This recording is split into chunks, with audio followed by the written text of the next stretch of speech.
Mais uma vez, boa tarde a todos. Que Jesus possa nos fortalecer, que Jesus possa nos esclarecer, que Jesus possa também acolher cada coração que está aqui, para a gente aprender um pouquinho mais sobre os teus ensinos sob a luz da doutrina espírita.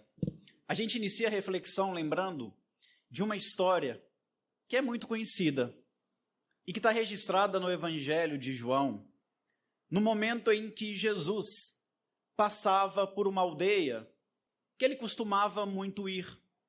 E naquela passagem, e sempre que ele passava por Betânia, ele costumava ser acolhido na casa de algumas irmãs e um irmão que eram próximos do Cristo, Marta, Maria e Lázaro. E o Evangelho de João nos narra que em uma dessas ocasiões, quando Jesus se afastou daquela pequena aldeia e já havia caminhado 2 dias, Lázaro adoeceu gravemente. E a gente já faz um primeiro paralelo a essa história. Marta e Maria eram próximas de Jesus Cristo. Recebiam Jesus em casa. Quem aqui não é próximo de Jesus? Nós somos. Todas as vezes que fazemos o culto no lar, que viemos ao Jefa, que fazemos uma leitura edificante, que praticamos a caridade, que damos um telefonema ao familiar, estamos recebendo também Jesus do nosso lado. E então, quando recebemos a notícia que um familiar, que um amigo, que uma pessoa que a gente estima muito está com uma enfermidade grave, a quem recorremos, senão a Jesus? É óbvio que precisamos acreditar nos médicos da terra, precisamos acreditar na ciência. E eu me lembro a esse respeito de uma história muito interessante que aconteceu com a minha família, quando nós descobrimos que meu pai teria de 1 a 6 meses de vida, devido a um tumor cerebral. E foi um choque muito grande para todos nós, e o médico da minha cidade, lá no interior de Minas, uma cidade de 250 mil habitantes, não muito grande, mas também não muito pequena, disse que não tinha mais o que fazer em benefício do meu pai. Que o que a medicina podia oferecer não era suficiente, que o caso era muito grave e que ele viveria aí de 1 a 6 meses. E então, eu como um bom espírita, comecei a procurar no Brasil inteiro onde que fazer cirurgia espiritual, né? Porque se os médicos da terra não dão um jeito, eu vou operar cirurgia espiritual e vou acreditar que meu pai vai ser curado. E aí eu consegui achar 2 lugares assim de muita confiança, porque isso tem que tomar cuidado também, não é? E com muito jeitinho eu conversei com minhas irmãs, com minha mãe, e a gente foi conversar com meu pai. E aí eu expliquei tudo para ele: pai, tem aqui em Minas, em tal lugar, em São Paulo, pá. E ao final ele falou comigo assim: ô meu filho, eu respeito tanto esses trabalhos, eu acredito tanto nesses trabalhos, mas eu acredito mais que o meu médico é Jesus. E ele vai influenciar os médicos que estudaram na terra. E vai ter um tratamento para mim. E eu vou buscar. Então foi um grande ensino para todos nós. E aqui a gente não está desconsiderando a terapia espiritual. Mas aqui Jesus é esse grande médico que vai agir nos homens. Por isso que a doutrina espírita também é ciência. Eu não vou contar a história do meu pai, primeiro que eu não dou conta, que eu fico muito emocionado. E segundo que a gente precisaria de uma palestra inteira. Em um dos livros, acho que o Prisioneiros do Cristo tem um trechinho que a gente narra um pouco. Mas papai viveu 9 anos. E onde havia esperança, ele ia. Ele fez mais de 8 cirurgias, tomava medicamento que vinha do mundo inteiro. Mas ele lutou pela vida e nos ensinou a importância de lutarmos também pela vida. E acima de tudo, Jesus é o nosso grande médico. Mas a gente precisa acreditar em quem está na terra também. Procurar os tratamentos. Não estou aqui contra os tratamentos espirituais. Gente, nós estamos dentro de um centro espírita, eu sou espírita. Não é isso. Mas a gente precisa acreditar também na ciência, não é? O próprio Chico nunca quis, aliás, uma vez ele quis ir operar do problema da vista com Zé Arigó, e Emmanuel, então, deu uma freada nele, ele não foi. Porque eu acho que o Chico, sendo o nosso grande líder, se ele tivesse feito uma cirurgia espiritual, ninguém ia procurar médico mais, não é? Ninguém ia procurar médico. Mas precisamos também tratar o espírito. Por que eu estou contando toda essa história? E aí o pessoal deve estar perguntando, o que isso tem a ver com as bem-aventuranças? Nós vamos chegar lá, tá? As bem-aventuranças hoje vão ser a cereja do bolo. A gente vai chegar mais ao finalzinho nelas. Imaginem, quando nós recebemos uma notícia, a gente tem que recorrer a Jesus. Mas a gente tem que fazer a nossa parte também. E ali, naquele momento, Marta e Maria receberam a notícia que Lázaro estava doente, gravemente. E vejam os detalhes. O evangelho, gente, é pegar os detalhes e refletir nesses detalhes. E ali João, o evangelista, nos fala que assim que tiveram notícia da gravidade do estado de saúde de Lázaro, mandaram chamar Jesus. Mandaram chamar Jesus. Se vocês recebessem Jesus em casa, vocês iam mandar chamar ou vocês iam atrás dele? Pensando assim, no ambiente da casa espírita, com calma, sem o calor das emoções, eu vou atrás do mestre. Elas mandaram chamar Jesus. Terceirizaram a responsabilidade. E quantas vezes a gente também não terceiriza a responsabilidade? Na educação dos filhos, na infelicidade conjugal, nas decepções do campo profissional, a gente sempre está arrumando culpado. Esses dias a gente fazendo um atendimento online, não é? Atendimento fraterno, uma pessoa relatou um problema muito curioso. Ela mora sozinha, o Alisson. E durante 4 semanas seguidas, ao fazer o culto do lar, caiu a mesma mensagem, que era sobre o perdão aos inimigos, né? E ele ficou muito impressionado e estava me relatando a necessidade de fazer um trabalho espiritual na casa dele, porque certamente tinha algum espírito obsessor precisando ouvir aquela mensagem, porque caiu 4 vezes para ele. Então a gente terceiriza tanto que quando não tem ninguém para a gente colocar, olha, é você, essa mensagem é para você, a gente põe a culpa nos espíritos, não é? É claro que a gente tem que orar e vibrar pelos espíritos que estão nos rodeando, mas a gente tem que sempre trazer a mensagem para a gente. Então, é comum entre nós, seres humanos, encarnados na Terra, o nosso nível espiritual, terceirizar responsabilidades. Eu sou infeliz porque fulano não está me tratando assim. Eu estou aflito porque o meu filho está buscando esse caminho. Eu estou angustiado porque é óbvio que esses acontecimentos do dia a dia vai mexer com as nossas emoções. Mas a gente precisa colocar o Evangelho, os ensinos do Cristo, esse código universal e imortal, como norte para a resolução de qualquer questão. E é engraçado que quando eles vão chamar Jesus, ele estava a 2 dias de caminhada da cidade das irmãs e de Lázaro, Marta, Maria e Lázaro.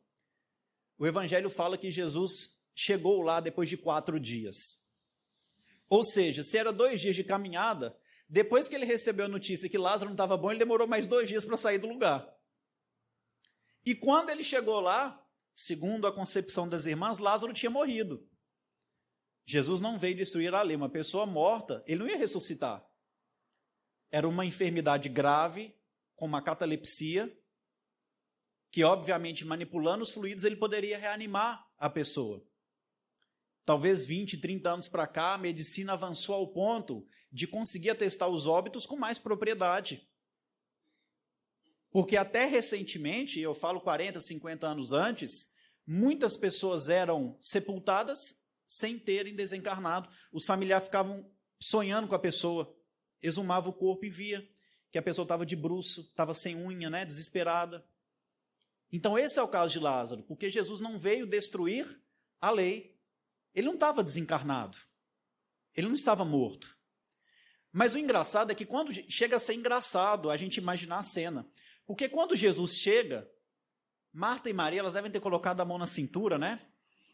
E disseram para Jesus, se o Senhor tivesse aqui, Lázaro não teria morrido. Ou seja, a culpa é sua. Demorou, eu te chamei, demorou 4 dias. E qual que era o problema que elas apresentavam? A morte de Lázaro. E aí Jesus respondeu às irmãs com uma pergunta. Perguntando se elas acreditavam no dia da ressurreição dos justos. Porque a mensagem da imortalidade, ela vem desde o Velho Testamento. Antes mesmo de Moisés, a humanidade já tinha contatos espirituais e acreditavam na continuidade da vida. E aí Jesus pergunta às irmãs, vocês acreditam no dia da ressurreição? testando elas, não é? Porque o problema era a morte de Lázaro. E elas então responderam: eu creio que no dia da ressurreição dos justos, Lázaro há de ressuscitar. E aí a gente já faz um outro paralelo, para tentar entender a resposta das irmãs e como que Jesus estava trabalhando o psicológico delas. Perguntou se elas acreditavam no renascimento, na continuidade da vida, na renovação. Na renovação. E elas então colocaram a renovação para um outro lugar e para um outro momento. Eu creio que no dia da ressurreição dos justos, Lázaro há de ressuscitar. Não é aqui, não é agora. E a gente também, para mudar e para renovar nossa vida, a gente sempre vai empurrando com a barriga, né? Jogando a poeira para debaixo do tapete. Não pode ser aqui, não pode ser agora. A gente vive sofrendo pelos ecos do passado, que traz tanta angústia e sofrimento. É óbvio que muita coisa tem que ser aprendizado, mas a gente tem que parar de viver com as tragédias, com as pessoas que nos fizeram mal, com o que nos machuca. Ou então a gente está o tempo inteiro ansioso por algo que nem aconteceu e a gente não consegue contemplar, não é? Contemplar uma árvore como essa, o mar, o pôr do sol, uma plantinha que a gente tem em casa, uma horta que a gente cultiva, o olhar das pessoas que estão conosco. Quantas vezes a gente olha para a tela do telefone e quantas vezes a gente olha para os olhos de quem convive conosco? E ali, naquele momento, ela projeta a renovação, a ressurreição em outro lugar. E veja a resposta de Jesus: eu sou a ressurreição e a vida. Aquele que crê em mim, ainda que estiver morto, viverá. Não tem outro lugar, não tem outro momento, é aqui e agora. E a gente tem que acreditar que Jesus continua vivo, que pode ser aqui e agora. E o que a gente fizer agora, viver com otimismo, com alegria, com vontade, vai prolongar os nossos dias, do ponto de vista que a gente passa a viver com abundância. Tem gente que vive 20 anos, mas aproveita muito mais a reencarnação de quem vive 100, porque aproveita o momento, faz o que pode fazer hoje. Seja fiel no pouco, que Deus lhe confiará um trabalho maior um pouco mais adiante. E para a gente entender essa psicologia do Cristo com as irmãs Marta e Maria, fazendo essa relação com o nosso dia a dia, a gente precisa também pegar uma outra passagem do Evangelho, porque o Evangelho é tão bom, porque uma passagem vai explicando a outra. Capítulo 8 de Mateus, quando Jesus desce do Monte das Oliveiras, onde, dentro dos seus discursos, ele fala das bem-aventuranças. Ou seja, a primeira ação de Jesus depois daquela pregação memorável, ele estava indo para a casa de Pedro, porque a sogra de Pedro estava enferma. Então ele tinha um compromisso, concordam? Capítulo 8 começa com isso, ele é parado no caminho por um leproso, ele vai e cura o leproso. Ele tinha acabado de falar do amor aos inimigos e a primeira atitude dele foi curar um leproso, que naquela época era considerado o maior inimigo da sociedade.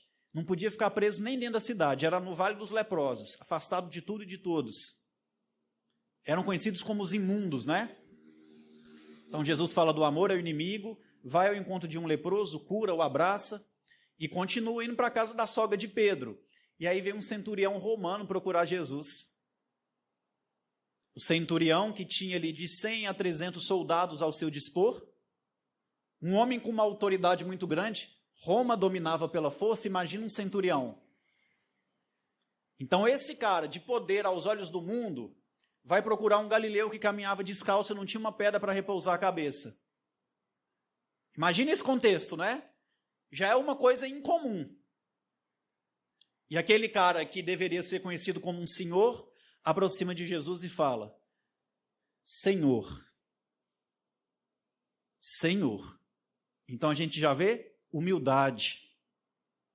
O cara que aos olhos do mundo, num contexto social, procura um galileu que caminhava descalço, que era pobre, que não tinha nada. Senhor, o meu servo jaz em casa, violentamente atormentado. Quando a gente ouve essa palavrinha jaz, a gente entende morte, né? Morte espiritual. O meu servo jaz em casa, violentamente atormentado. Então aqui a gente está falando de um problema espiritual, um problema psíquico e um problema social. E ele, como senhor de vários outros soldados, sai da zona de conforto e vai pessoalmente procurar Jesus enquanto poderia mandar alguém ir. Bastou ele falar isso, que Jesus parasse o que ele estivesse fazendo, e quando as irmãs Marta e Maria mandam chamar Jesus, não é relatado que ele estava fazendo ou ia fazer alguma coisa. Eles chegam e encontram Jesus. Pede um favor, ele demora 2 dias para sair do lugar, porque foi terceirizado o pedido. Vocês já devem ter ouvido também, vindo para o Jefa, né? Você está indo para o Jefa? Reza lá para mim. A sua oração é boa, né? A gente tem que rezar pelas pessoas, mas às vezes o povo pede para rezar porque está com preguiça de rezar, não é? É Marta e Maria, nesse contexto. Jesus demorou 2 dias. Senhor, meu servo jaz em casa violentamente atormentado. Jesus para, ele tinha um compromisso, e fala com ele, eu vou lá agora. Eu vou lá agora. Percebem como a resposta é mais rápida? Resposta mais rápida. Lembram que quando Jesus perguntou, e a renovação, Marta e Maria? Seu irmão não vai renovar, não vai reviver? Como é que isso é? Você não acredita nisso? Ah, em outro dia, em outro lugar. Jesus fala com o centurião, eu vou lá agora. E o centurião fala, não precisa do senhor ir. Eu também sou um homem de autoridade, e quando eu falo com os meus servos, vai, ele vai, vem, ele vem. E você tem a autoridade da vida. A sua vontade e o seu pensamento basta para o meu servo estar curado. Não precisa ser outro lugar, não precisa ser outro momento. É aqui agora, o Senhor vai fazer um milagre na vida do meu servo. Não tem outro momento, gente, é aqui agora que a nossa vida pode renovar e pode mudar. Vai em paz, o teu servo está curado. E aí, se a gente for discutir a enfermidade, a gente poderia fazer também uma palestra só sobre esse tema. Porque eu acredito que esse servo, a enfermidade dele era espiritual, psíquica e social. Talvez ainda não era fisiológica. E a cura para ele talvez tenha sido uma enfermidade fisiológica. Para o fazer repensar na vida. Para fazer melhorar essa conturbação psíquica e espiritual das relações sociais. Assim como as enfermidades também nos fazem esse convite. Quando ele saiu, Jesus virou para os seus discípulos e disse a eles, nem mesmo em Israel, ou seja, entre os religiosos, encontrei tamanha fé como a desse homem. Não era religioso, mas ele teve uma postura que é a primeira postura daquele que quer se renovar em Jesus. Simplicidade, humildade, de servir um servo. A característica da humildade é o combustível da boa vontade. Não tem como ser humilde se você não estar disposto a se movimentar. Ele se movimentou em benefício de um servo. Gabriel apareceu para os pastores do campo, que segundo Lucas, no capítulo 2 do Evangelho, estavam trabalhando em alta madrugada, que caracteriza boa vontade, humildade, simbolizado pelos homens do campo. E eles ficaram com medo com aquela visão gloriosa de um anjo, ou seja, de um espírito, gente. Está lá no Novo Testamento. Gabriel aparece para Zacarias, aparece para Maria, aparece para José em sonhos. E ali para os pastores do campo. Imagina você ver um espírito, uma fazenda de madrugada, sem luz. Lucas falou que eles caíram por terra com grande temor. E por mais que a gente é espírita, se a gente vê um espírito, muitas vezes a gente vai assustar no primeiro momento, no segundo e no terceiro. E com o tempo a gente vai acostumando. Nós temos medo do que é desconhecido. E a gente não está conseguindo conhecer nem as coisas da matéria, quem dirá ainda as questões espirituais. Mas estamos caminhando para isso. Por isso que a sabedoria do homem minimiza os seus problemas. E ali eles caíram, ficaram com medo, e Gabriel falou, não tenham medo, levantai-vos, porque trago a vocês uma boa nova que será alegria para a humanidade inteira, porque hoje em Belém de Judá vos nasceu o Cristo, que é o Senhor. E um sinal lhe serás dado. Vocês vão encontrar a criança envolta em panos numa manjedoura, o sinal da simplicidade. Depois disso, os pastores presenciaram, segundo Lucas, um exército celestial ao lado de Jesus, ao lado de Gabriel. Gente, um exército celestial é muitos espíritos. Centenas de espíritos apareceram para os pastores, para aquela gente simples do campo. E eles começaram a cantar uma música em comemoração do nascimento de Jesus, que tinha por sinal a simplicidade.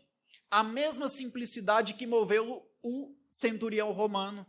e que faltou em Marta e Maria, para fazer também um movimento e ir ao encontro de Jesus. E eles começaram então a cantar: glória a Deus nas alturas, paz na terra aos homens de boa vontade. A boa vontade caminha ao lado da humildade. É o combustível da simplicidade, porque humildade é estar disposto a servir de qualquer maneira que for, em qualquer circunstância, servir sempre. Bem-aventurados os pobres de espírito, porque alcançarão o reino dos céus. A primeira bem-aventurança. Bem-aventurados que choram, porque serão consolados. Trabalhe com muita humildade, com muita simplicidade, aquele trabalho que Deus oferece em suas mãos. E na segunda bem-aventurança, a gente já imagina: que bom então que eu vou chorar, que eu estou sofrendo tanto, e Deus vai me abençoar e vai me acolher. Mas é o contrário. A segunda bem-aventurança também fala de ação, de movimento. Você será um bem-aventurado e será confortado quando você enxugar lágrimas, quando você confortar corações. Há mais ou menos 4 anos eu descobri a síndrome do pânico. Eu tinha síndrome do pânico. Num momento muito conturbado, inclusive na época que meu pai desencarna, muitos problemas pessoais, aquele sofrimento, e eu fui na casa espírita procurar o atendimento fraterno. E eu me lembro que enquanto eu pedi o atendimento fraterno, eu tentava desabafar, não é? É bom desabafar quando... Gente, tem muitos atendimentos fraternos que o único trabalho que a gente vai ter com a pessoa que chega pedindo ajuda é fazer com que ela volte a respirar. Por isso que a gente tem que admirar outras ciências, outras religiões, como o budismo, por exemplo, que nos ensina por meio da meditação respirar, voltar aos nossos batimentos cardíacos ao normal, para raciocinar com calma, não tomar nenhuma decisão precipitada, agir por emoção. E eu ali querendo desabafar, e a pessoa falava assim: calma, Rafael, os espíritos sabem de tudo, no final das reuniões ele vai te dar uma mensagem. E eu tentava falar e a pessoa me interrompia: não, o espírito vai te falar, com todo respeito à casa espírita. E a pessoa, eu fui embora e não fiquei esperando que o espírito tinha para me falar, que eu precisava de alguém para desabafar. No dia seguinte, eu mal, injuriado, e é das nossas fraquezas. Fiquei chateado. Eu fui para os trabalhos que a gente tem junto com os presos, na APAC. Na última vinda minha aqui, eu falei um pouco sobre esse trabalho. O primeiro presídio do mundo sem armas, não é? Que tem aí uma recuperação de quase 90%. É o motivo que eu estou aqui em Pernambuco, a gente está inaugurando o primeiro do estado. Então, eu fui para a APAC, mas com aquele pensamento de egoísta, não é? Eu estou passando por tanto problema e eu tenho que ir para um trabalho social. Nós somos assim. Eu estou precisando de ajuda, eu estou indo ajudar, fui injuriado, eu fui por obrigação. E aí, quando chegou lá, um dos recuperandos, né, um dos encarcerados, mandou um requerimento para conversar comigo, porque tem que ter um requerimento, marcar um horário. Quando o requerimento chegou até mim, o que eu pensei no primeiro momento? O homem emocional, tá, gente? Eu cheio de problema, vou ter que ouvir problema de outra pessoa? Nem um dia de paz eu tenho aqui dentro. Aí vem a consciência e cobra, né? Aí refiz o pensamento, inteligência emocional, que a gente tem que trabalhar, não deixar a emoção tomar conta, e fui conversar. E ele, então, a gente tem uma sala para isso, ele me chamou para ir para dentro da cela. Não é comum, eu fui. As celas ficam abertas, tá, gente, durante o dia lá. Eles têm atividade de 6 da manhã a 10 da noite. Quando eu entrei, tinham outros 4 recuperandos dentro da cela, 5 encarcerados. Eu sentei e perguntei o que eles queriam dizer, e aí um deles que fez o requerimento falou: Rafael, na verdade, a gente não tem nada para falar, mas a gente fez esse requerimento porque já tem alguns dias que a gente percebe que você não está bem, a gente só quer te ouvir. A gente só quer te ouvir. Então não é no tempo religioso apenas que a gente vai encontrar conforto. Às vezes é onde a gente menos espera. E por mais que Rafael estava ali indignado, estava revoltado, desequilibrado psicologicamente, espiritualmente, de alguma forma ele esforçou um pouquinho para ir lá aquele dia. E vejam o conforto. Percebam que quando a gente vai, ainda que não é com o coração aberto, naquele amor todo, enxugar lágrimas, a nossa lágrima é enxuta. E aquele talvez seja um dos dias que eu mais chorei na minha vida. E que mais me senti aliviado. Bem-aventurados que choram, porque serão consolados. Mas precisamos estar no movimento, no trabalho caritativo, para a gente poder ter os nossos males, as nossas dores, as nossas sombras confortadas pelo alto. Bem-aventurados os mansos, porque herdarão a terra. Vede o exemplo do próprio Cristo, que quando foi ser preso, sabendo que um dos seus discípulos iria lhe trair, apenas ofereceu o rosto para que Judas o beijasse. Era manso. Naquele mesmo dia, no momento em que o soldado foi fazer a prisão de Jesus injusta, aos olhos da terra e aos olhos dos planos maiores da vida, porque ele não havia cometido nenhum erro, nenhum pecado. Pedro foi defendê-lo, né? Tirou a espada e feriu a orelha de um dos soldados. Pedro, embainha a sua espada, porque aquele que fere com a espada será ferido. Quando foram matar a pobre mulher que foi pega em adultério, inclusive, levaram a mulher em praça pública porque foi pega cometendo adultério. Cadê o homem que estava adulterando com ela? Então a figura feminina nunca foi respeitada. Isso não é de hoje, infelizmente. E é sempre bom a gente fazer esse paralelo. Estamos no ano de 2021 e o feminicídio cresceu 30% no Brasil. Fora as outras violências contra a figura feminina, que não são mensuradas em estatísticas. Violência social.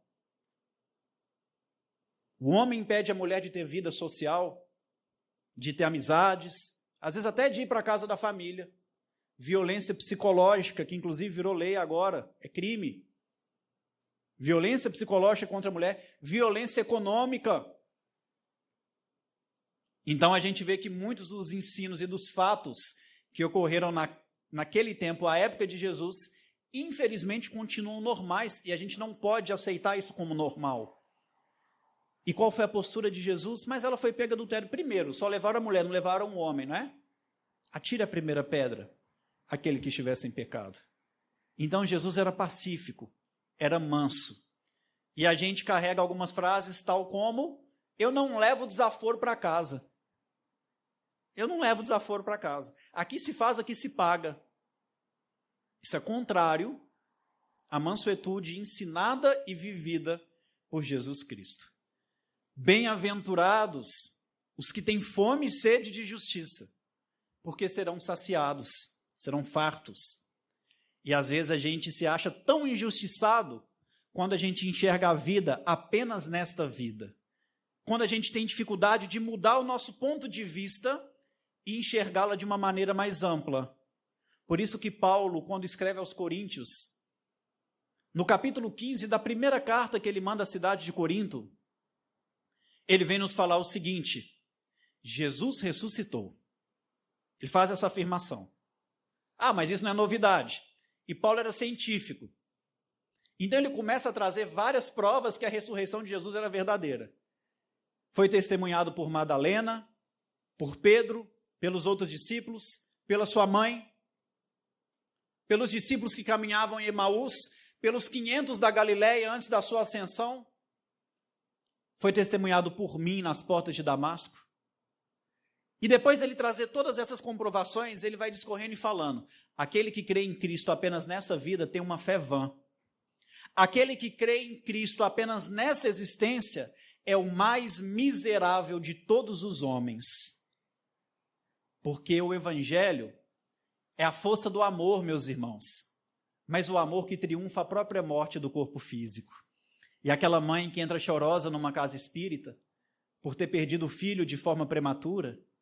Nós, quando lembramos dos nossos entes amados que antecederam-nos na morte do corpo físico, passamos a ter esperança, acreditando que um dia o reencontro vai acontecer. É inevitável. A mensagem do Cristo passa a ter outro sentido para os próprios discípulos, que durante a crucificação, apenas um deles o acompanhou, João, que por coincidência ou não, era o discípulo que entendia a mensagem do amor, triunfando na própria morte. O que mais fala da conexão espiritual de Jesus e Deus, da mediunidade do Cristo, o que mais trata dos fenômenos mediúnicos, espirituais. Mas depois da ressurreição, o apostolado tomou outros rumos. Depois de Pentecostes, os apóstolos fortaleceram ainda mais, percebendo que a mensagem do amor imortal era verdadeira. E às vezes, não é só numa psicografia que a gente vai ter provas da continuidade da vida. Basta vermos as diferenças, as dores que a gente não sabe explicar. Basta observar nas coisas mais simples a presença espiritual daqueles que nos antecedeu. A nossa família, boa parte dela, grande parte é espírita. E o meu medo era receber uma mensagem psicografada do meu pai. Porque eu tinha muito medo, porque eu sabia que talvez não era o momento para isso. E talvez não seria verdadeiro, e eu ia me desgastar com alguém da família. Porque todo mundo, às vezes, todo mundo que eu falo, dentro do meu núcleo de convivência, morreu alguém, todo mundo quer receber a mensagem daquela pessoa. Ou quer dar notícia da pessoa no mundo espiritual. Não respeitando o luto de cada um, tudo tem seu tempo, gente. Nós acreditamos e a gente quer ter notícia de quem a gente ama, mas com calma, para a gente não tocar gato por lebre, porque nessas horas de fragilidade, o que eu escrevo e vai servir para o Alisson vai servir para todo mundo. Então a gente acaba acreditando em tudo. É preferível recusar 99 verdades do que aceitar uma mentira. E aí, dentro desse contexto, eu ficava sempre curioso, como que papai vai manifestar, não é? Será que vai ser verdade ou não? É uma psicografia, psicofonia? E ficava com isso na cabeça. Vai fazer 3 anos ainda que meu pai desencarnou. E nada, de vez em quando um ou outro sonha com meu pai.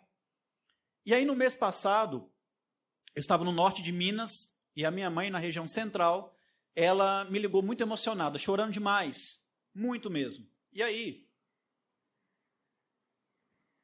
era um domingo como hoje, 5 da manhã. Ela mora num apartamento, tem uma sacada, e ela começou a escutar um barulho diferente, 5 da manhã. Mas não era meu pai não, tá, gente? E quando ela abriu o olho, tinha um beija-flor em cima dela. Ela mora num andar alto. Como que o beija-flor conseguiu chegar até lá, eu não sei. Mas o beija-flor estava em cima dela. E ela ficou admirada, porque era muito lindo aquele beija-flor ali, incomum, sobrevoando a poucos metros dela. E ficou ali por 1 minuto, e ela olhando ali e sentindo aquela paz, sem saber explicar o porquê. O beija-flor foi embora, ela voltou a dormir, falou que dormiu até 11 da manhã. Né? Revigorada, renovada. Aproveitou o domingo. E ela ficou com aquele trem na cabeça. Em Minas Gerais tudo é trem, tá, gente? Não é só isso que a gente anda, não. Ficou com aquele trem na cabeça. E o trem não saiu da cabeça dela. Beija-flor do nada apareceu aqui no quarto, que esse trem estranho, sou. E aí, ela está lá mais tarde, preparando umas coisas na cozinha, no final do dia, ela ouve a voz do meu pai. Muito forte. E ela até assustou. Ela ouviu nitidamente. E então, minha mãe não tem nenhuma mediunidade ostensiva. E aí meu pai falou assim, meu amor, até agora você está sem entender? Você já esqueceu da nossa música? Eu parti há tão pouco tempo. E aí na hora minha mãe lembrou daquela música. Não admire se um dia um beija-flor invadir. Eu não vou cantar em respeito aos seus ouvidos, tá? Mas a minha mãe começou a ficar emocionada, porque essa era a música dos dois. Então percebam como os fenômenos mediúnicos eles acontecem de forma sutil, mas que faz a gente acreditar que foi um fenômeno verdadeiro, que faz a gente acreditar na imortalidade, no reencontro, e que Deus é muito bom e justo com todos nós. Nenhuma ovelha está esquecida, Jesus conhece todos nós pela intimidade, do nome, Ele sabe da dificuldade que cada um está passando nesse momento, e não vai nos desamparar. Lembram do Salmo 23? O Senhor é meu pastor, nada me faltará. Do ponto de vista do espírito imortal, enquanto estivermos com Cristo, teremos sempre o necessário. Bem-aventurados os misericordiosos, porque alcançarão a misericórdia. Ser misericordioso é muito mais do que fazer ali uma atitude caritativa, mais ou menos que a gente faz de vez em quando. Porque o misericordioso, ele consegue ser bom até para os seus inimigos. Até quem não quer o seu bem, ou até para aqueles que a sociedade enxergam como excluídos ou como uma paisagem morta. Ser misericordioso é olhar no fundo dos olhos de um morador em situação de rua, como se estivesse olhando para o próprio pai ou para o próprio filho. Ser misericordioso é deixar a casa um dia de domingo para visitar um encarcerado e acreditar que não há ninguém irrecuperável no mundo. Ser misericordioso é começar a ter um olhar diferente para os nossos irmãos refugiados. Hoje já deslocou da Venezuela 25% da população do país. É a segunda pior crise migratória do mundo, está do nosso lado, meus irmãos. A gente está começando a ver eles nos sinais. Em 2 anos será a pior crise migratória do planeta. Em 30 anos, segundo a ONU, nós teremos 1 bilhão e 200 milhões de refugiados climáticos no mundo. A Venezuela, com todos esses números, deslocou 5 milhões e meio de pessoas. Em 30 anos, chegaremos a 1 bilhão e 200 milhões de refugiados climáticos. A gente tem que acostumar a ser mais fraterno, a acolher, dar oportunidade para essas pessoas transformar a vida. O Brasil é um país com extensão territorial de um continente, com a temperatura, em comparação a outras nações, maravilhosa. Não é o coração do mundo, a pátria do Evangelho? Vamos começar a acolher essas pessoas. Vamos acolher os refugiados que estão dentro do nosso lar também, claro. Mas quando a gente faz isso bem feito, vai sobrar tempo para olhar para uma pessoa que está na dependência química, do crack, da cocaína, e estender a mão e fazer o que a gente puder por aquela pessoa. Vamos nos asilos, visitar aqueles que foram esquecidos pelos próprios familiares, enquanto no Evangelho segundo o Espiritismo, na mensagem dos laços de família e os laços espirituais, a gente lê e sente a mensagem da espiritualidade nos recomendando que aos nossos pais não devemos apenas reservar o quarto dos fundos, mas os melhores aposentos. Não oferecer só o necessário, mas também o supérfluo, porque nunca regaram o leite, e ainda que não sejam ou não fossem os pais que esperávamos, nos deu a oportunidade da reencarnação. Que sejamos misericordiosos uns com os outros, como Jesus tem sido conosco. E a maior prova da misericórdia divina é a reencarnação. Todos nós estamos premiados nessa vida, por estarmos aqui, encarcerados num corpo físico, como refugiados no mundo maior, mas com o objetivo de educar o nosso espírito imortal. Quando a gente começar a agir dessa forma, a lei de Deus vai ficar mais nítida, o Evangelho vai ficar mais claro. Bem-aventurados que têm puro coração, porque verão a Deus. A misericórdia purifica o coração e nos faz enxergar a Deus de uma maneira mais bela. No voo do pássaro, no perfume da rosa, no olhar triste de um colega de trabalho que com um abraço você consegue mudar o dia, levar esperança. Com a pureza de coração, Gesiel, Estevão, em um parágrafo do livro Paulo Estevão, sem ainda ter conhecido Jesus, falou de Jesus. Abraçado a irmã no cárcere, disse a ela: Abigail, eu creio no Messias Redentor. Ele virá restabelecer todas as coisas, dará paz aos tristes, levantará os oprimidos, tomará com amor todos aqueles que padecem de sofrimento da alma. Quem sabe, minha irmã, o Messias já não está conosco, ensinando as verdadeiras veredas do amor, da caridade, do perdão e da justiça. Deus opera em silêncio e nunca concorre com as vaidades da criatura terrena. Gesiel inspirado, Gesiel misericordioso, conseguia enxergar as leis de Deus sem ter tido contato com Jesus naquela vida. Assim como o profeta Isaías, por exemplo, que no capítulo 53 do seu livro, 800 anos antes do nascimento de Jesus, conseguiu nos falar que ele nasceria de uma mulher virgem, do ponto de vista espiritual, que ele nasceria numa manjedoura, que ele seria um homem ignorado pelos próprios amigos, um homem de dores, experimentado nos trabalhos, que aos olhos do mundo não teria beleza nem formosura, e como uma ovelha seria levado em meio a lobos e padeceria entre 2 criminosos, mas traria para a terra uma mensagem eterna da imortalidade, enxugando assim as nossas lágrimas. Vejam a pureza de coração daquele profeta, para enxergar as leis de Deus com aquela amplidão. Mas tudo depende do nosso esforço em fazermos algo em benefício daqueles que convivem conosco. Bem-aventurados pacificadores, porque serão chamados filhos de Deus. Nós conseguiremos pacificar quando a gente construir todas as outras bem-aventuranças, porque elas são escadas. no processo de evolução do espírito imortal. Mas o que me chama a atenção é que antes que Jesus pronunciasse que do ponto de vista do direito na terra, seria o vadimécum do mundo espiritual das leis de Deus, as bem-aventuranças. Jesus tomou a atitude de 3 ações antes de pronunciar esse discurso que marcou para sempre a história da humanidade. Segundo Mateus, no capítulo 5 do Evangelho, as bem-aventuranças iniciaram por meio de um olhar, e Jesus, vendo a multidão, subiu a um alto monte e se assentou. E as pessoas se aproximaram dele, e então ele começou a falar. Primeiro, Jesus viu a multidão de pecadores que somos. Jesus leu a nossa alma. Jesus conhece as nossas sombras, mas sabe dos nossos dons. Com imensa misericórdia, percebendo que éramos antes cegos, conduzindo cegos, que precisávamos desse bom pastor, ele tomou por compaixão, um olhar, o fez subir.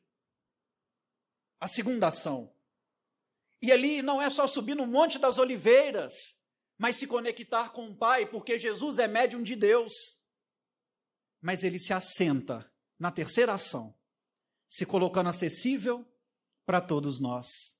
E a consequência disso foi a aproximação dos discípulos. Ele vê a multidão, mas quem aproxima são os discípulos. Jesus enxerga todos nós, mas ele está perto de quem faz o papel de discípulo, que é cumprir a vontade e os ensinos do mestre. E então ele começa a falar na nossa alma: bem-aventurados pobres de espírito, bem-aventurados seremos nós quando tivermos humildade e disposição para trabalhar no serviço que for, do serviço simples a um serviço maior, do ponto de vista da matéria, mas para Deus o que importa é o amor que a gente coloca no trabalho que abraçamos. Bem-aventurados que choram, porque serão consolados. Não esqueçamos de enxugar lágrimas onde quer que estejamos. Não esqueçamos de olhar os detalhes, sermos sensíveis a um olhar, a um gesto daquele que convive conosco, para prestarmos o auxílio adequado. Bem-aventurados os mansos. Não vamos polarizar, entrar em polêmica. Vamos procurar sempre o caminho do meio, o nosso ponto de equilíbrio, inteligência emocional, iluminada pela doutrina espírita, na luz do Evangelho do nosso Senhor Jesus Cristo. Bem-aventurados que têm fome e sede de justiça, porque serão consolados, e que o nosso conforto seja nessa mensagem linda do amor imortal. Bem-aventurados os misericordiosos, porque alcançaram a misericórdia.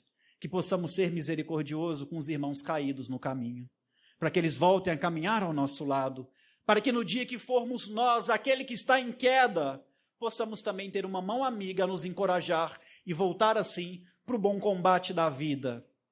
Bem-aventurados que têm puro coração, porque verão a Deus. E se hoje você já enxerga Deus, leve essa mensagem maravilhosa para aqueles que convivem com você. Esclareça, conforta, acolha.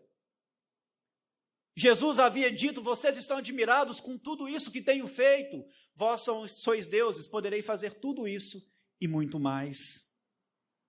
Bem-aventurados os pacificadores, porque serão chamados filhos de Deus. Que possamos nos inspirar nos grandes pacificadores, como Chico Xavier, Papa Francisco, Maria Teresa de Calcutá e tantos outros que deram testemunho, como aquele homem simples de Assis, que nos recomendou: aonde estiveres, prega o Evangelho, se necessário, utilizando palavras. Bem-aventurado será vós, quando sofrer perseguição por amor ao meu nome, porque é de ti o reino dos céus. Sofreremos perseguições, críticas, comentários maldosos, todas as vezes que lembrarmos e fazermos algo a um desses pequeninos, mas talvez seja um sinal que estamos no caminho certo, porque é porta estreita. Seguir Jesus é porta estreita. Amar os excluídos não é fácil.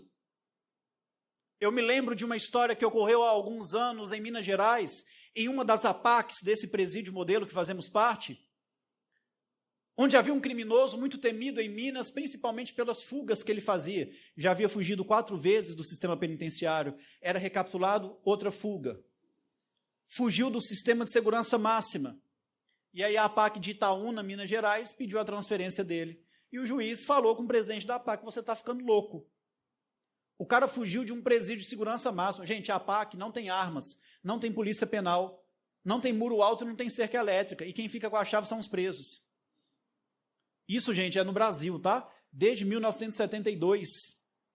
É tido pela ONU como a melhor forma de executar uma pena. Estatística de 88% de recuperação desses nossos irmãos. E aí, o juiz falou, você está ficando doido, e o cara da APAC perguntou, não, pode mandar para cá que nós vamos dar jeito. E ficou aquela discussão, conseguiram transferir para uma APAC. Depois de 1 ano ele fugiu. Fugiu depois de 1 ano. Colocaram a polícia para encontrar, fizemos lá as ligações necessárias e tal. Passou um tempinho, bateram a campainha da APAC. O preso responsável em abrir a porta foi lá, 40 minutos depois da fuga. Olha o homem lá chorando, gente, na porta, pedindo para entrar. E o preso, mineiramente falando, perguntou, uai, senhor, você não tinha fugido? E ele chorando falou assim, do amor ninguém foge. Do amor ninguém foge. Então, ainda que a gente for perseguido por amor a Jesus, não vamos deixar de amar. Esse é o nosso caminho. Em algum momento a gente vai precisar viver isso. Que possamos lembrar dos mais pequeninos. Que possamos ser bem-aventurados, aproveitando tudo isso que a doutrina espírita nos oferece. E que cada um de vocês possa voltar para o lar mais fortalecidos, mais animados, com mais coragem para enfrentarmos todas as dificuldades que a gente tem na vida. E assim, dia a dia, a gente vai vencendo, uns contando com os outros, não é? Rezem para mim que eu rezo para vocês. Muita paz a todos. Obrigado.